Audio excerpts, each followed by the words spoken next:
Salut à tous, c'est Picouz et on se retrouve aujourd'hui pour l'épisode 34 de cette série avec la WWE. Aujourd'hui c'est SmackDown et on attaque dans le pré-show. Kiana James affronte Lash Legend. Victoire de Kiana James en 7 minutes 53 par soumission, 42 de rating total, 34 pour Kiana James, 43 pour Lash Legend. J'ai décidé de donner une victoire à Kiana James parce que je pense qu'elle a quelque chose d'intéressant à faire dans le main roster. Je vais la pusher doucement, mais sûrement. Voilà, je voulais voir si elle était capable de donner des bonnes notes en solo. Pour l'instant, c'est un petit peu compliqué, mais je pense qu'avec un poil plus de popularité, ça ira mieux. Surtout que son in-ring n'est pas si dégueulasse que ça. Bref, on enchaîne avec un second match et un match de qualité. LA Knight va défaire Tama Tonga en 8 minutes 11, 62 de rating total. 68 pour LA Knight, 43 pour Tama Tonga, c'est plutôt correct. LA Knight qui prend du momentum. Voilà, il apparaissait pas dans le show, donc j'ai décidé de lui donner un petit match sympa dans le pré-show. Rien de particulier. On peut ouvrir le show. Et le show est ouvert par Sami Zayn qui revient du côté SmackDown et il dit qu'il est toujours en réflexion sur sa future cible, sur le choix qu'il va faire pour qui affronter à WrestleMania. Il dit qu'il n'a pas aimé la façon hautaine d'agir de Braun Breaker, mais il ne s'attend pas mieux avec Drew McIntyre. Bien évidemment, cela ne va pas plaire au champion qui va se pointer et qui va dire à Sami de rester loin de lui, car lui, il a des choses importantes à gérer. Il parle notamment de Roman Reigns et de son statut de part-timer, qui sont clairement un manque de respect aux autres catcheurs de la fédération. Et clairement, voilà, il dit que ça va pas le faire, que lui, il va montrer c'est qui le vrai champion de la compagnie, et que en gros, il va chier sur tout le monde, grosso modo. Mais là, ce soir, il s'ennuie avec Sami. Il dit qu'il est inintéressant au possible et qu'il décide de lancer un Open Challenge pour le segment suivant. Donc ça nous fait un 86, 80 pour Sami Zayn tout seul, 83 pour Drew et Sami. Ça nous fait un excellent 86, c'est très bien. Et on continue de teaser le choix de Sami Zayn pour... Enfin, le choix qu'il va faire pour le titre à WrestleMania. Pardon, c'était très confus ce que j'ai dit.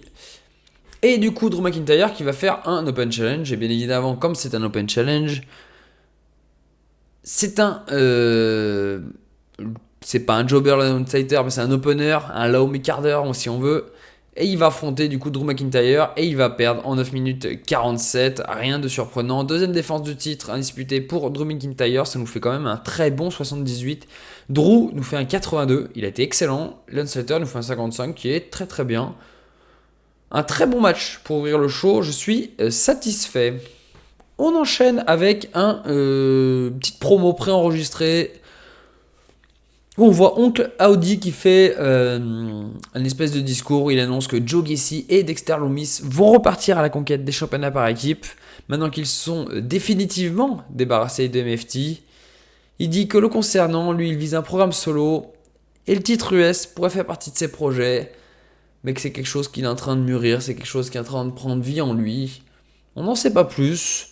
On commence à réorienter la Wyatt Six sur des projets puisque le face à MFT a été gagné. Ça nous fait un 49, c'est plutôt correct.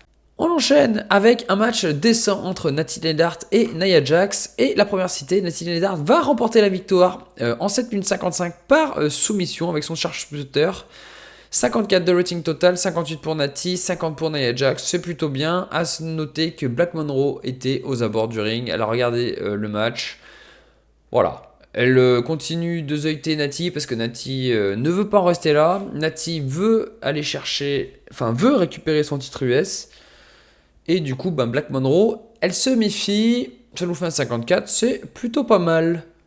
Randy Orton vient au ring et il parle de sa décision d'intégrer Johnny Gargano au match. Il dit qu'il l'a payé cher car il a perdu le titre US face à lui. Il reconnaît, il dit qu'il a fait une erreur et il sait qu'il ne pourra pas se rattraper immédiatement parce qu'il doit soigner quelques petites blessures. Il dit par contre qu'il connaît une personne qui est capable de réussir là où il a échoué et cette personne c'est Rey Fenix. Rey Fenix vient au ring, Randy Orton lui serre la main et lui dit You are the next, donc t'es le prochain. Mise en avant de Ray Phoenix par Randy Orton, c'est assez inattendu, ça nous fait un 63, c'est plutôt pas mal. Ray Phoenix sera-t-il le futur challenger de Johnny Gargano? On ne le sait pas encore, on le découvrira très bientôt. Ça nous fait un segment plutôt bon. On enchaîne avec un match par équipe. Fraxium va défaire les Pretty Deadly dans un plutôt bon match. Ça nous fait un 65. 64 et 65 pour Nathan Fraser et Axiom. 47 pour Elton Prince et 45 pour Kit Wilson. C'est mieux. Elton Prince qui a vite retrouvé la forme. 47, c'est plutôt bien. Donc du coup, ces notes commencent déjà à augmenter. Je suis très content. On enchaîne avec un petit segment backstage où Cathy Kelly interviewe les Garza et ces derniers sont confiants et le font savoir à Cathy Kelly. Ils confirment qu'ils seront les champions pour un long moment et rien ni personne n'arrêtera leur règne de la terreur. Ça nous fait un 55, c'est plutôt bien. À noter que c'est vrai que les Garza sont plutôt intéressants depuis qu'ils sont champions. Ils montent en puissance à chaque fois. Et il y a vraiment moyen de faire quelque chose d'intéressant avec eux. Donc on va continuer à développer ça. En tout cas, ça nous fait un 55, c'est plutôt bien. On enchaîne avec un match simple où Chelsea Green et Sol Rukia vont s'affronter. Et Sol Rukia va battre Chelsea Green en 7 minutes 45. 63 de rating total, 49 pour Chelsea Green, 60 pour Sol Rukia qui a des performances in-ring très intéressantes. Et elle le sait puisqu'elle va prendre le micro après sa victoire et elle se déclare également candidate au titre de Jade Cargill. Donc bien évidemment cette dernière ne se le fait pas, elle se pointe directement, elle lui dit « Mais t'es qui pour demander une telle opportunité? Tu te prends pour qui ?» Jade elle lui dit « Bah occupe-toi de tes affaires, ça ira mieux pour toi ma grande. » Et elle se casse, ça nous fait un 62, c'est plutôt bien. Hein. Ça va monter... Ça nous fait un bon segment rating et ça va monter la hype autour de Jade Cargill, même si elle va affronter Bianca Belair. On n'est pas à l'abri de surprises. On enchaîne avec un match pour les titres féminins par équipe. Ivy Nile et Ronda Rousey remettent leur ceinture en jeu contre Bayley et Lyra Valkyria. Mais sans surprise, les championnes vont conserver. Elles font un très gros match. On sent qu'elles sont en pleine confiance. 66 de rating total, 60 pour Ronda Rousey, 47 pour Ivy Nile, 54 pour Lyra Valkyria et 67 pour Bayley qui nous fait un excellent match. Ronda Rousey est pénalisée pour sa mauvaise forme. Ça va revenir avec le temps. Je me fais pas trop de soucis de ce côté-là. Bon, voilà, rien de particulier. C'est quand même un plutôt beau segment. Les titres par équipe continuent d'être mis en avant. Et je veux surtout continuer de pusher Ivy Nile qui va prendre de l'importance dans le roster. Voilà, je vous le dis. Ivy Nile sera certainement un de mes gros projets. C'est une quelque chose que j'apprécie pas mal et que je trouve qui n'est pas assez mise en avant. Alors qu'elle a quand même des qualités in-ring qui sont quand même intéressantes. Bon, ce n'est que mon avis, hein. Comme d'habitude, vous le savez. On enchaîne avec un match simple et un excellent match. Carmelo Hayes va défaire Damien Priest en 10 minutes 04 avec son Fedora Frog Splash. 70 de rating, c'est excellent. 56 pour Carmelo Hayes, 66 pour Damien Priest. Très bon match. Je suis très content. Carmelo Hayes... il a quelque chose et je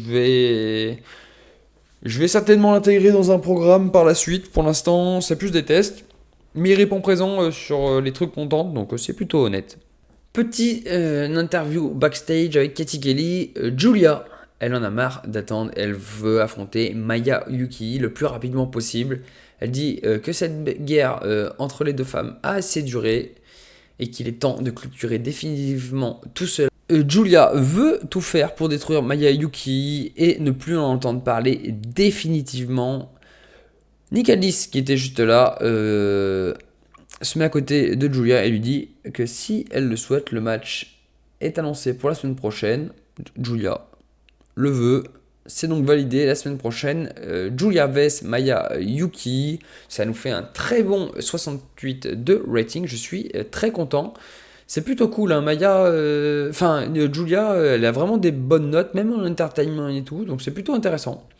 Donc on va peut-être finaliser cette storyline qui dure depuis un petit moment, et je me suis un petit peu perdu dedans. Mais bon, le problème, c'est qu'il fallait que je fasse patienter Julia, donc voilà. On va trouver une solution provisoire, et là, je pense, y mettre fin. On enchaîne avec un segment backstage, un segment, enfin non, pas un segment backstage, un segment préenregistré. On voit Aleister Black avec Zelina Vega dans une pièce sombre, où Aleister Black annonce son intention de concrétiser ses projets personnels qui lui tiennent à cœur, et surtout de mettre fin au règne des catcheurs sans saveur. Enfin, il s'explique par rapport à ça, il parle notamment des gentils ou des méchants qui sont simples, sans âme ni but. Sauf que lui, c'est pas son cas. Lui, il a entrevu la lumière, il promet de ramener une partie du côté sombre au sommet de la chaîne alimentaire de la WWE.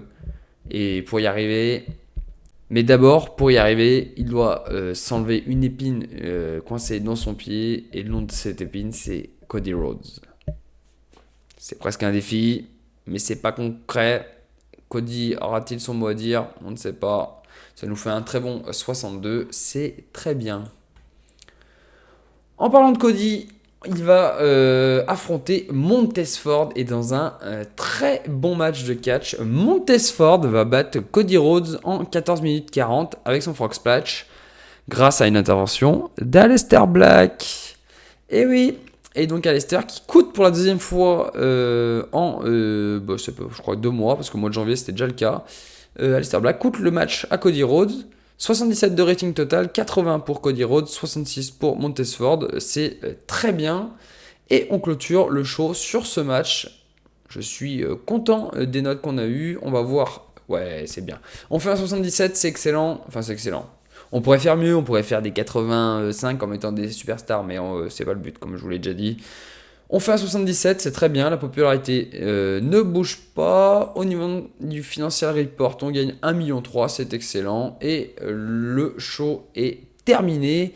Je vous dis à très vite pour le prochain épisode qui sera celui de Raw. Je vous dis à très vite. Ciao tout le monde!